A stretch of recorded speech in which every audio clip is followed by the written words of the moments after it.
क्या आप जानते हैं कि साल की वो कौन सी एकादशी है जिसका व्रत करने से न केवल पापों का नाश होता है बल्कि इंसान को अखंड सौभाग्य और सुख की भी प्राप्ति होती है।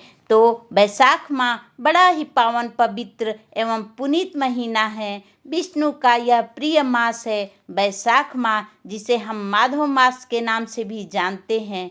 वैशाख माह में 2 एकादशी आती है और ये इस माह की पहली एकादशी है जिसे बरुथनी एकादशी भी कहते हैं। बरुथनी एकादशी व्रत सौभाग्य को देने वाले एवं सब पापों को नष्ट करने वाली एवं मोक्ष को प्रदान करने वाली ये एकादशी होती है। तो कैसे हैं आप सब? जय माता दी आप सभी को। तो देखिए फ्रेंड्स, 10,000 वर्ष तक तप करने से जो फल हमें प्राप्त होता है वो हमें केवल बरुथनी एकादशी का व्रत करने से ही मिल जाता है। इतना ये पावन और पुनीत ये व्रत है।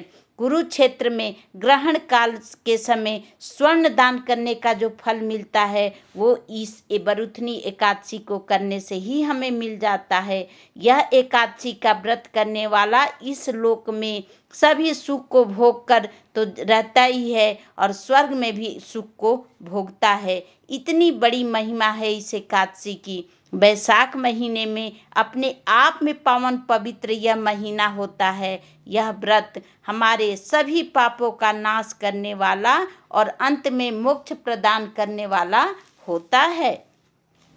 एकादशी का व्रत में हमें कुछ चीज़ों का ध्यान देना चाहिए। यह एकादशी का जो व्रत होता है वो 3 दिवसीय होता है और आप लोग वीडियो प्लीज़ पूरा अंत तक देख लीजिएगा, क्योंकि वीडियो के अंत में मैं आपको एक उपाय भी बताऊंगी जो हम सबके लिए बहुत अच्छा रहता है।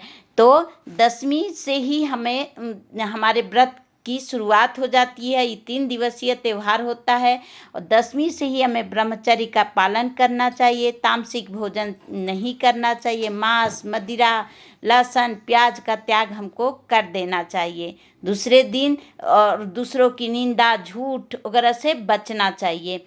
अगले दिन बरुथनी एकादशी के दिन सुबह उठकर स्नान वगैरह करके साफ स्वच्छ वस्त्र पहन के माँ तुलसी की पूजा करना है। याद रहे कि उस दिन तुलसी जी में जल नहीं डाला जाता है और उस दिन पूजा पाठ करके और भगवान का पंचोपचार द्वारा पूजा करना है। और फिर इस तरह से भगवान को पूजा करने के बाद सबसे पहले व्रत का संकल्प लेंगे कि हे श्रीमन नारायण, आपकी शरणागत पाने के लिए, आपकी अनुकंपा पाने के लिए यह बरुथनी एकादशी का मैं व्रत कर रही हूँ। आप अपनी कृपा हम पर बना कर रखना और हमारे व्रत की रक्षा करना।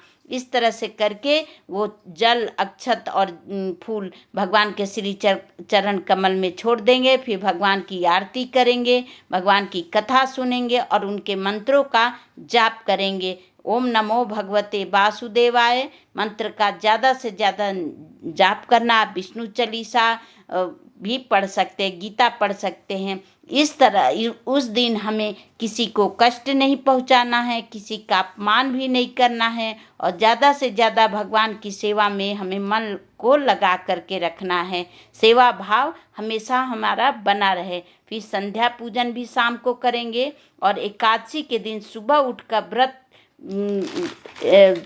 अपने नहा धो करके मंदिर में आकर के रोज़ की तरह ही पूजा पाठ करके फिर भगवान के चरणोदक से हम व्रत का पारण करेंगे। तो आइए जान लेते हैं इस वर्ष 2026 में बरुथनी एकादशी का व्रत वैशाख माह के कृष्ण पक्ष की एकादशी कब से प्रारंभ हो रही है। तो रविवार 12 अप्रैल 9:20 से जो अगले दिन सोमवार देर रात्रि 9:29 तक एकादशी रहेगी। तो 2026 में बरुथनी एकादशी का जो व्रत है वो 13 अप्रैल 2026 को रखा जाएगा और पारण का जो समय है 14 अप्रैल को सूर्योदय 5:48 से 8:20 तक हम लोग पारण कर सकते हैं। उस दिन पूरे दिन द्वादशी तिथि है तो कोई चिंता की बात नहीं है। अब पूरे दिन भी हम लोग कर सकते हैं। भगवान के चरणोदक से व्रत का पारण करना है। और यमराज भी स्पर्श नहीं कर सकते हैं इस व्रत को करने से। इस व्रत की इतनी बड़ी महिमा है। तो आइए जान लेते हैं वो कौन सा उपाय है जिसको करने से हमारे को सुख शांति मिलेगी। तो देखिए, यदि हमारे काम बार बार रुक रहे हैं तो भगवान विष्णु को पीले चंदन का तिलक लगाना है और फिर वही तिलक अपने माथे पर भी लगाएं। इससे मानसिक शांति और सफलता भी मिलती है। तो अगर आपको हमारी वीडियो अच्छी लगी होगी और मेरे द्वारा दी हुई जानकारी अच्छी लगी होगी तो प्लीज़ मेरे चैनल को सब्सक्राइब करिएगा, लाइक करिए, शेयर करिए और अपने फैमिली फ्रेंड के साथ शेयर भी करिए। तो इस दिन हमें गलत कार्यों से बचना है, भगवान का ज़्यादा से ज़्यादा नाम सुमिरन करना है, उनकी अनुकंपा में रहना है। और इस महीने बैसाख महीने में हमें बहुत सारे गर्मी से राहत के लिए अपने प्रभु को ठंडे गर्मी के वस्त्र पहनाने हैं और उनको शीतल जल देना है, उनकी पूजा पाठ आराधना करनी है।